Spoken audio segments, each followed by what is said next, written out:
الحمد لله نحمده ونستعينه ونستغفره ونؤمن به ونتوكل عليه ونعوذ بالله من شرور أنفسنا ومن سيئات أعمالنا من يهد الله فلا مضل له ومن يضلله فلا هادي له ونشهد أن لا إله إلا الله وحده لا شريك له ونشهد أن سيدنا وسندنا وحبيبنا ومولانا محمد الذي أرسله بالحق بشيرا ونذيرا وداعيا إلى الله بإذنه وسراجا منيرا أما بعد فأعوذ بالله من الشيطان الرجيم بسم الله الرحمن الرحيم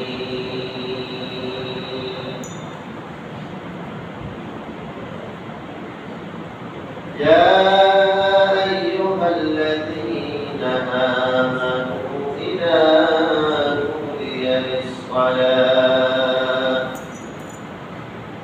من يوم الجمعة فاسعوا إلى ذكر الله وذروا البيع ذلكم خير لكم إن كنتم تعلمون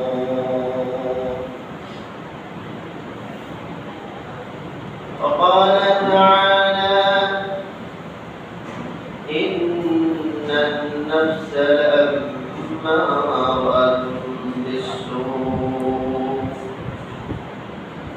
وقال تعالى لا أقسم بيوم القيامة ولا أقسم بالنفس اللوامة وقال تعالى فألهمها فجورها وتقواها وقال تعالى يا أيتها النفس المطمئنة إلى آخر الآية إن الله وملائكته يصلون على النبي يا أيها الذين آمنوا صلوا عليه وسلموا تسليما اللهم صل على محمد وعلى آل محمد كما صليت على إبراهيم وعلى آل إبراهيم إنك حميد مجيد اللهم بارك على محمد وعلى آل محمد كما باركت على إبراهيم وعلى آل إبراهيم إنك حميد مجيد بلغ العلا بكماله كشف الدجى بجماله حسنت جميع خصاله صلوا عليه وآله رہے بے مسکن حواليك عباد فليبني مدفن ديار مدينة بلغ العلا بكماله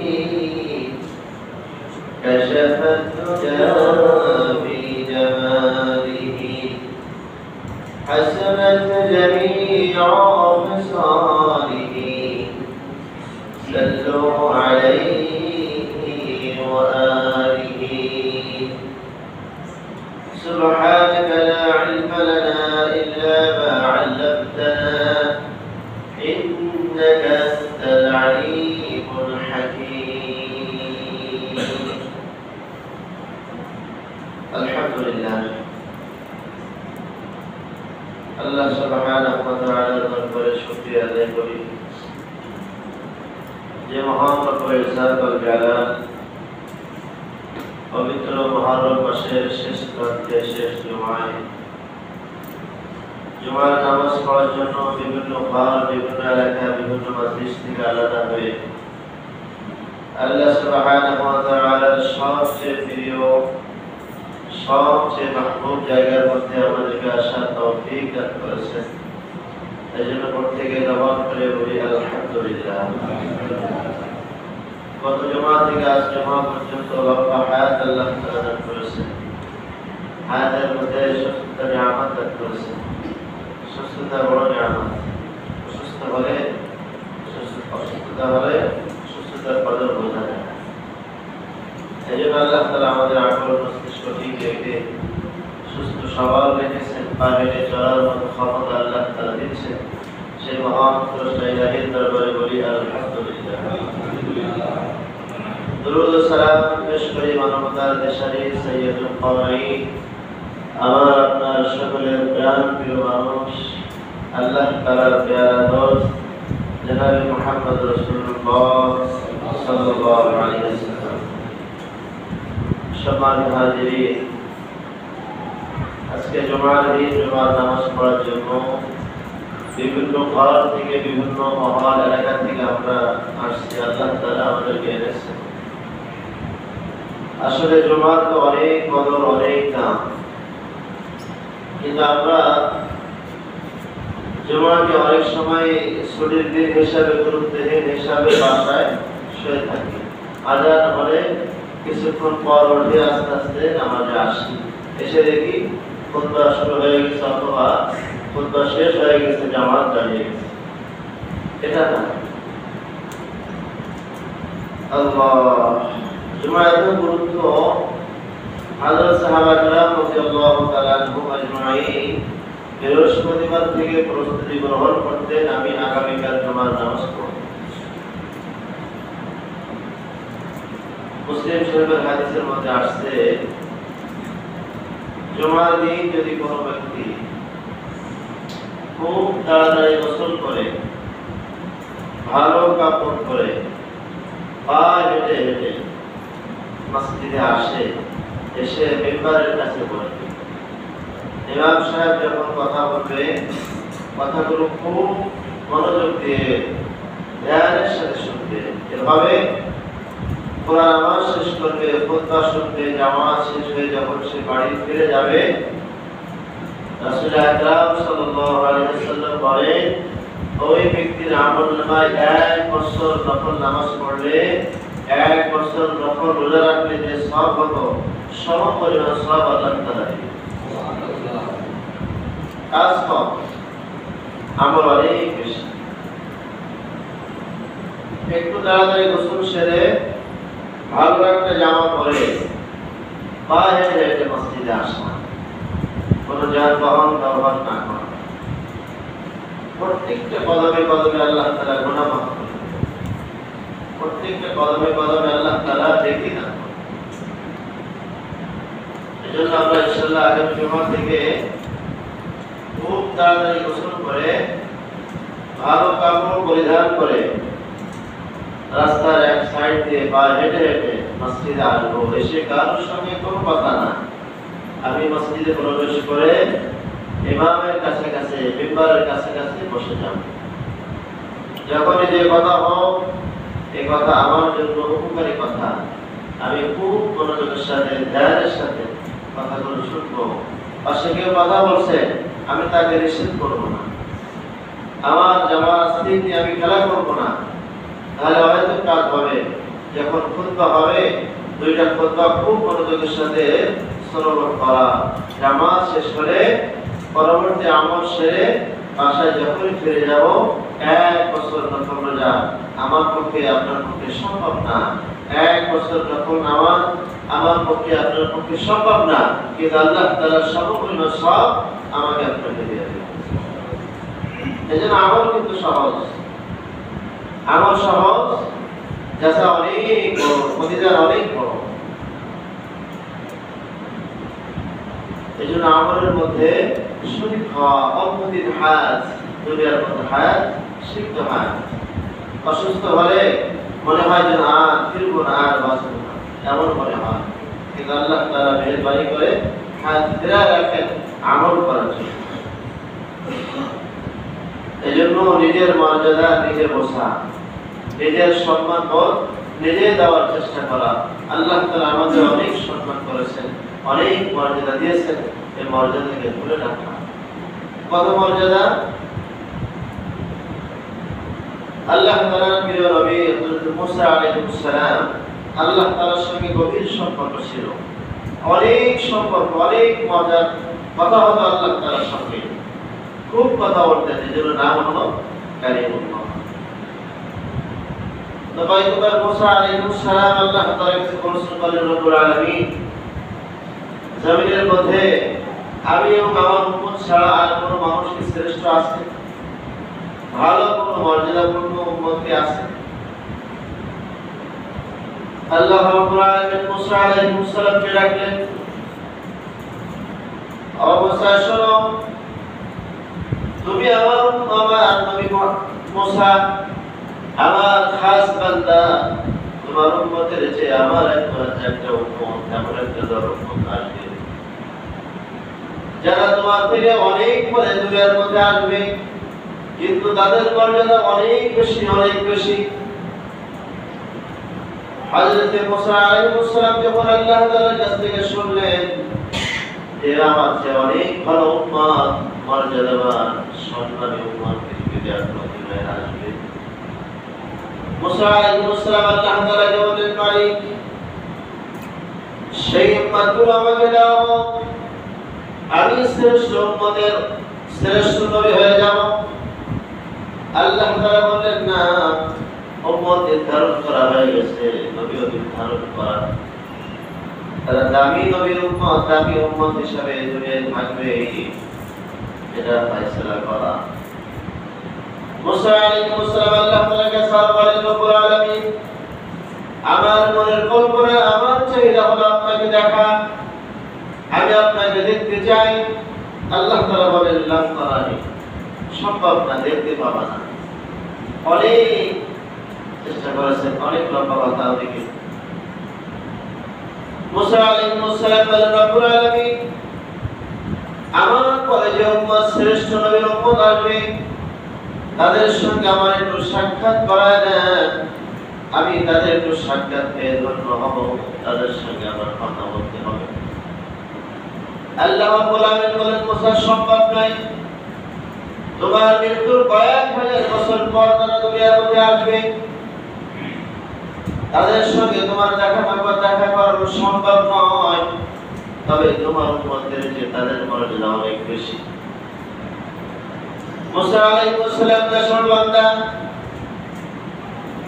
আল্লাহ তাআলাকে বললেন, রব্বুল আলামিন, যদি সাক্ষাৎ সম্ভব না হয়, কমস কম তাদের কণ্ঠস্বর আমাকে একটু শোনায় দেন, আমি যেন তাদের কণ্ঠস্বরে মজা পেয়ে যাই। আল্লাহ তাআলা বলেন, মুসা, তুর পাহাড়ে ওঠো। মুসা আলাইহিস সালাম তুর পাহাড়ে গিয়ে আল্লাহ তাআলার সঙ্গে কথা বলতেন। তুর পাহাড়ে তাওরাত কিতাব নিয়ে আসতেন, তুর পাহাড়ের গোড়া। আমাদের নবী সাল্লাল্লাহু আলাইহি ওয়াসাল্লাম যখন মিরাজ করে তুর পাহাড়ে রাকাত নামাজ পড়েছেন, অনেক দাম, অনেক দাম। আল্লাহ তুর পাহাড়ের কসম খেয়ে অনেক কথা বলেছেন। ওয়াত-তুর ওয়া কিতাবিন মাসতুর ফি রাক্কিম মানশুর। পয়গম্বর মুসা আলাইহিস সালাম যখন বললেন মালিক, সেই শ্রেষ্ঠ মর্যাদাপূর্ণ উম্মত, তাদের সঙ্গে আমার সাক্ষাৎ না হলেও আমার সঙ্গে কমস্ত তাদের কণ্ঠস্বর আমার কানে শোনায় দেয়। আল্লাহ হুকুম করলেন, মুসা যাও তুর পাহাড়ে ওঠো। তুর পাহাড়ে উঠে নবী মুহাম্মদকে তুমি আয়াত করে ডাকো, তোমার ডাকে সাড়া তারা দিবে। মুসা আলাইহিস সালাম তুর পাহাড়ে উঠে ডাকলেন, ইয়া উম্মতি মুহাম্মাদি, ইয়া উম্মতি মুহাম্মাদি। চতুর্দিকে আওয়াজ আসছে, লাব্বাইক আল্লাহুম্মা লাব্বাইক, লাব্বাইক আল্লাহুম্মা লাব্বাইক।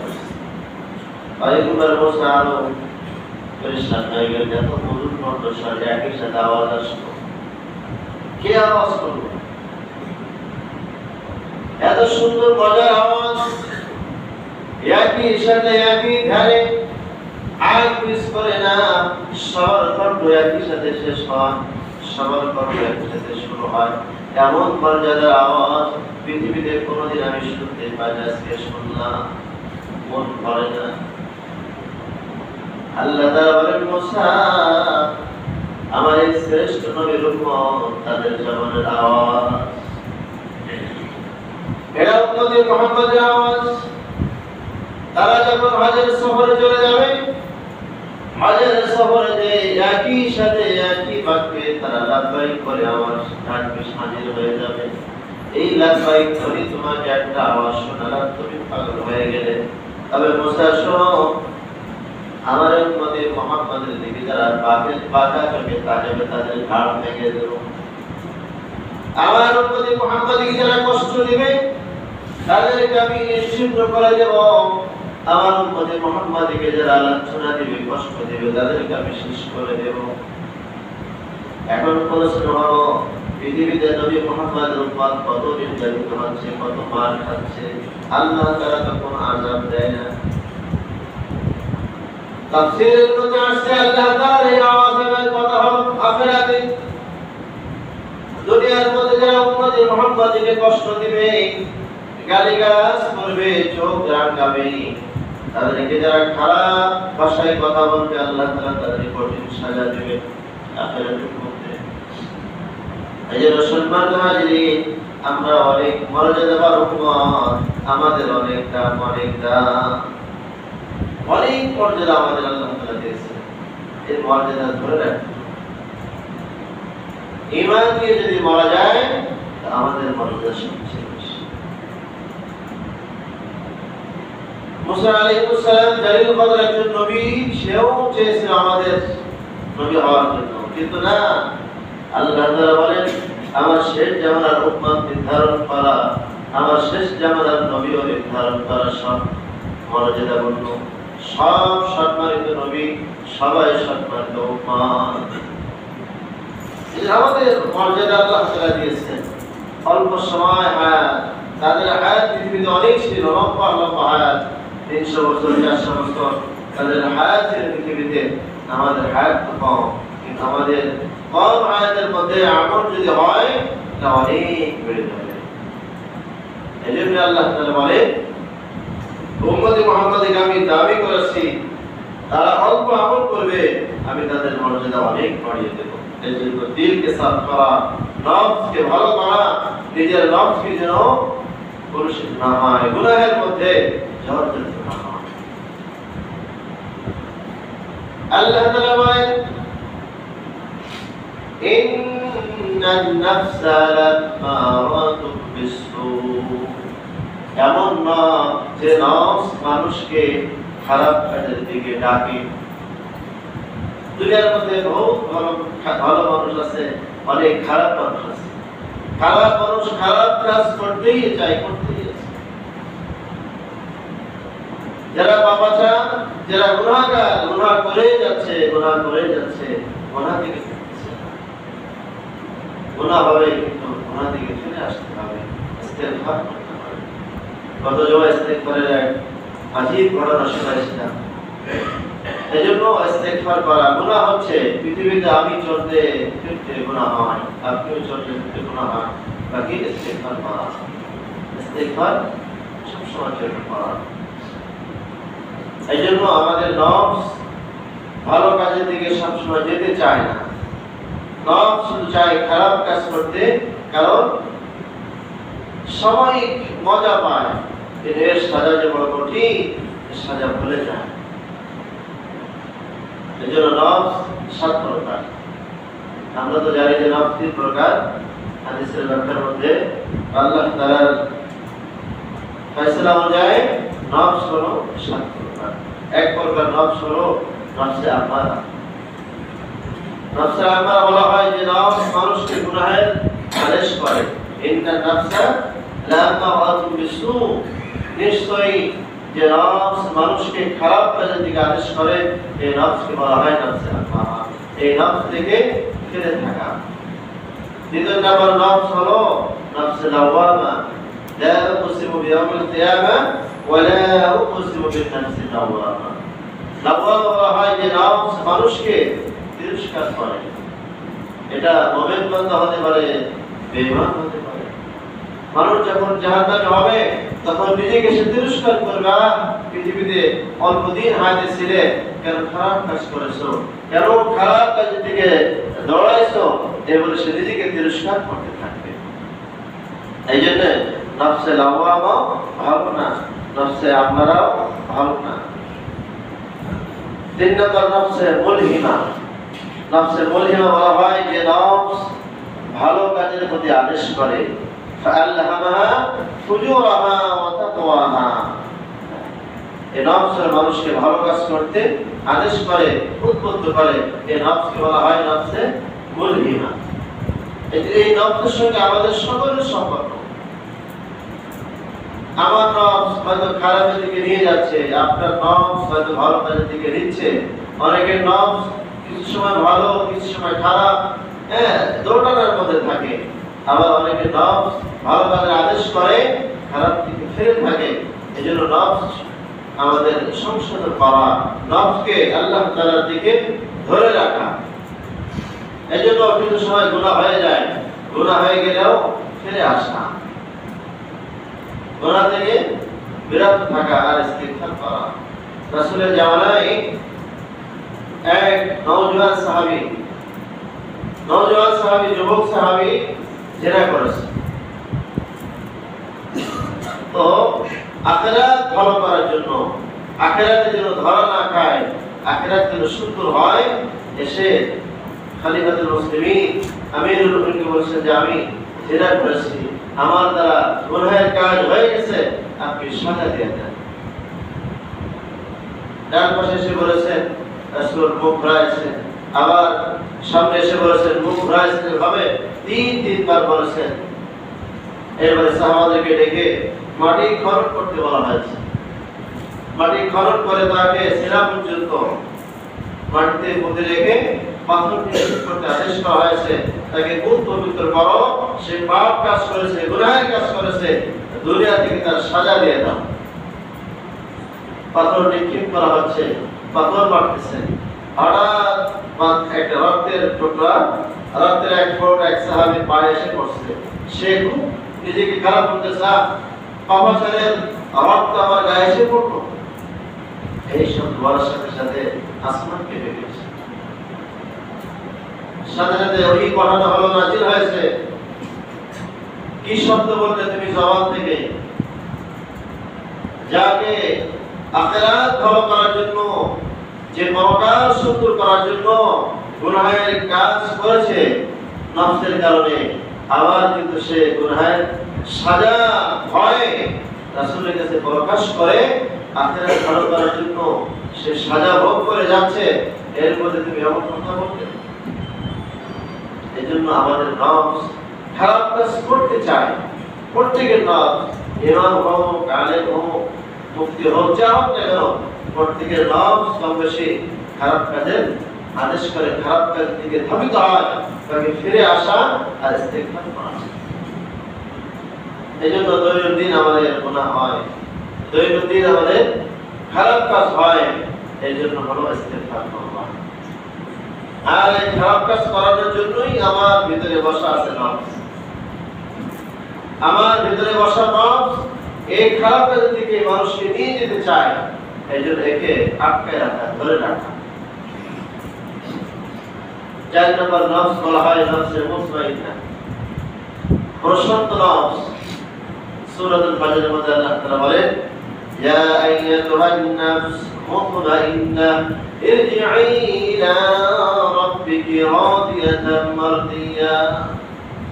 ও প্রশান্ত নফস, এই নফসের সবচেয়ে দাম প্রশান্ত নফসে মুতমাইন, প্রশান্ত নফস। মানুষ যখন মারা যাবে ঈমান নিয়ে, ঈমানদার যখন ইন্তেকাল করবে আল্লাহ তাআলাকে বিশ্বাস করে, নবী আলাইহিস সালামকে নবী হিসেবে মেনে, আখিরাত বরহাত, জান্নাত বরহাত সব কিছু শরীয়ত পাঠাই, মুমিন বান্দার যখন মওত হয়ে যাবে তখন ফেরেশতারা অথবা আল্লাহ তাআলা এই নফসকে ডাকবেন, ইয়া আইয়ুহান নাফস, হে প্রশান্ত নফস, আসো ইরজিই, আসো ইলা রাব্বিকি, তোমার প্রভুর কাছে, আনা ফাদখুলি ফি ইবাদি ওয়াদখুলি জান্নাতি, তোমার জন্য জান্নাত খোলা হয়েছে, জান্নাতে প্রবেশ করো।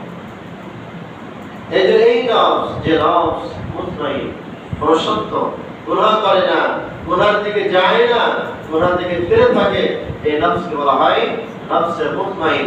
গুনাহের দিকে চাহিদা করে না, গুনাহের কাজ করে না, খারাপ কাজের আদেশ করে না, খারাপ কাজের প্রতি সে ধাবিত হয় না, এই নফসকে বলা হয় নফসে মুতমাইন, প্রশান্ত নফস। 5 নম্বর বলা হয় নফসে রাদিয়া, যে নফস আল্লাহ তাআলার প্রতি সন্তুষ্ট থাকে, নফসে রাদিয়া মারদিয়া। যে নফস বলা হয় আল্লাহ তাআলার প্রতি সন্তুষ্ট, আল্লাহ তাআলা আমার উপর যে ফয়সালা করেছেন আমি সন্তুষ্ট আছি, আমার নফস সন্তুষ্ট, আমার নফস আল্লাহ তাআলার প্রতি রাজি আছে, এই নফসকে বলা হয় নফসে রাদিয়া। আর একটা হলো নফসে মারদিয়া, যে নফসের প্রতি আল্লাহ তাআলা নিজেই সন্তুষ্ট থাকে। 7 নম্বর নফসে কামিলা, যে নফস পরিপূর্ণ একটা নফস। এক কথাই এই 7 প্রকার নফসের মধ্যে নফসে মুতমাইন আমাদের সবাই অর্জন করতে হবে। প্রশান্ত নফস, যে নফস গুনাহের দিকে যায় না, যে নফস খারাপ কাজ করে না, খারাপ কাজের আদেশ করে না, এই নফস আমাদেরকে কন্ট্রোল করা। এক কথাই আমি নফস অনুযায়ী, নফসের মালিক হলো শয়তান, নফসকে ঘোরায়, শয়তান নফসকে ঘোরাতে চায়, এজন্য শয়তানকে জায়গা দেওয়া যাবে না। নফস এবং নফসের অর্থ হলো চাহিদা, নফসের শাব্দিক অর্থ হলো চাহিদা। আর মানুষের চাহিদার শেষ নাই, গুনাহের চাহিদার শেষ নাই। যুবক তো অনেক গুনাহ করতেই চায়, এটা ভালো না ওটা ভালো, এটা ভালো না ওটা ভালো, এভাবে বিভিন্ন চাহিদা তার নফসের মধ্যে চলে আসে। আর রূপ এর শাব্দিক অর্থ হলো আইন প্রণয়ন। রূপ নফস যখন চাহিদা করে, রূপ তখন সেটা আইন প্রণয়ন করার জন্য খুব ব্যস্ত হয়ে পড়ে, আর কাল বলা হয় সেটা বাস্তবায়ন করে ছাড়ে। এই জন্য রূপ, নফস, কাল যদি 3টা সমন্বয় করে সুন্দরভাবে রাখা যায়, সেই মানুষটা খুব পবিত্র থাকে। সেই মানুষের নফস গুনাহ করে না, সেই মানুষের নফস খারাপ চাহিদা করে না, খারাপ কোনো জিনিস বাস্তবায়ন করতে দেয় না। এই জন্য আল্লাহ তাআলা আমাদের সকলকে নফসে মুতমাইন, যে নফসের দ্বারা গুনাহের কাজ হয় না, যে নফসের দ্বারা গুনাহের কাজের দিকে চাহিদা হয় না, এমন নফস গঠন করা। কারণ আল্লাহ তাআলা আমাদের মর্যাদা দিয়েছেন এবং অল্প সময় পৃথিবীতে আমাদেরকে পাঠিয়েছেন, যাও দুনিয়া নামক বাজার ঘুরে আসো। এই বাজারের মধ্যে যাবে, কিন্তু বাজারের কোনো কাদা, বাজারের কোনো ময়লা যেন তোমার শরীরের মধ্যে না জড়ায়, তুমি সুন্দরভাবে অল্প টাইম দুনিয়ার মধ্যে থেকে আমল করে চলে আসো। কারণ জান্নাত তো খালি ময়দান, এই খালি ময়দানের মধ্যে আমল করে করে সুন্দর করে সাজিয়ে আসো। এই জন্য আল্লাহ তাআলা আমাদেরকে পাঠিয়েছেন। যাই হোক সম্মানিত হাজিরিন, আজকে আমাদের মূল কথা হলো আমরা গুনাহের কাজ করব না, গুনাহের কাজ করব না। গুনাহের কাজ যদি হয়ে যায় ইস্তেগফার করব, সাথে সাথে আমাদের মর্যাদা অনেক বেশি। পয়গম্বর মুসা আলাইহিস সালাম আমাদের সঙ্গে দেখা করার জন্য ব্যাকুল হয়ে পড়েছেন। পরিশেষে আল্লাহ তাআলা আমাদের আলফাজ লাব্বাইক আল্লাহুম্মা লাব্বাইক গুলো তার কানে শোনায় দিয়েছেন। এই জন্য আমাদের মর্যাদা অনেক বেশি।